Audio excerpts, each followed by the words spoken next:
వయసు మీరాక మన గౌరవాన్ని ఎలా కాపాడుకోవాలి, జీవితాన్ని ఆనందమయంగా ఎలా మలుచుకోవాలి అన్న అంశం గురించి కొందరు అనుభవజ్ఞులు, మానసిక శాస్త్రవేత్తలు చెప్పిన అంశాలు ఈరోజు మనం మాట్లాడుకుందాం.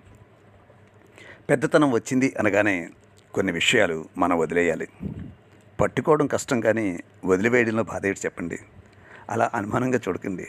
ఏం వదిలేలో కూడా వాళ్ళే చెప్పారు. అమ్మాయి, గ్యాస్ కట్టేసావా, గీజర్ ఆఫ్ చేసావా, ఏసీ ఆన్లో ఉన్నట్టుంది, పాలు ఫ్రిడ్జ్లో పెట్టావా, కరెంటు బిల్లు కట్టారా, ఇలాంటి ఎంక్వైరీలు వదిలేయండి. మా కోడలు కొడుకు పట్టించుకోరు అని హైరాణ పడకండి. ఇలా పట్టించుకుంటూ 60-70 ఏళ్ళు గడిపారు. ఇంకా ఎంతకాలం? ఇది వాళ్ళ హయాంలో వాళ్ళ ఇష్టం. కష్ట నష్టాలు కూడా వాళ్ళవే. చూడండి అప్పుడు ఎంత ప్రశాంతంగా ఉండటంతో. నా అభిప్రాయం ఏమిటంటే అని అనడం తగ్గించి, నీ ఇష్టం, నువ్వు చెప్పు అని వాళ్ళ ఇష్టాలతో వాళ్ళని బ్రతకనివ్వండి. నాకు తెలుసుతో పాటు నాకు మాత్రమే తెలుసు అనే అహం తగ్గించుకుని, వాళ్ళకి చాలా విషయాలు, టెక్నాలజీ నాకంటే ఎక్కువ తెలుసు కదా అనే నిజాన్ని టక్కున ఒప్పేసుకోండి. అది మీ మంచికే అని వాళ్ళు చెప్తున్నారు. మా కాలంలో, మా చిన్నప్పుడు అంటూ వీరు చిక్కినప్పుడల్లా వారిని ఊదరగొట్టకండి. వారి ముఖాల్లో కనిపించే విసుగుని చూడనట్లు నటించకండి.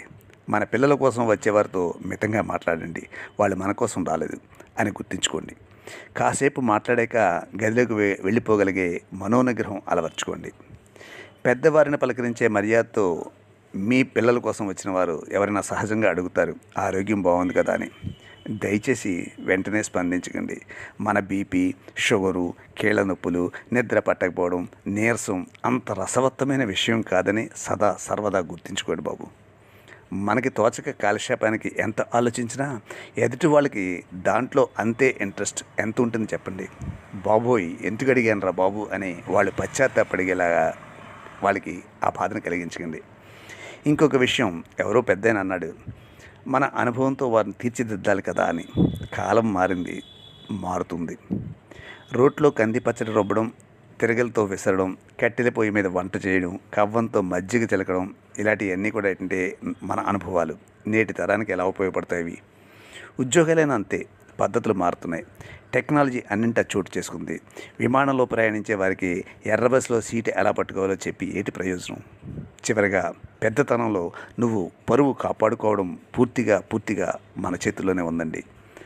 అనవసరం విషయంలో జోక్యం చేసుకోకుండా మితభాషిగా ఉంటూ, మన ఆర్థిక స్వాతంత్రం కోల్పోకుండా ఆరోగ్యాన్ని కాపాడుకుంటూ, జిహ్వచాపల్యం తగ్గించుకుని, అన్నిటికంటే ముఖ్యమైన విషయం, నన్ను ఎవరూ గౌరవించట్లేదు అనే ఆత్మన్యూన్యతాభావం దరిచేరకుండా జాగ్రత్త పడాలి. భావం, బంధాలు అంత తేలిగ్గా తగ్గించుకోలేము. కనీసం కొన్ని విషయాలను వదిలేద్దాం. పాజిటివ్గా చూడండి. ఉద్యోగానికి పరిగెత్తాలనే హడావడి లేదు. మొత్తం సంసారాన్ని లాగే బాధ్యత లేదు.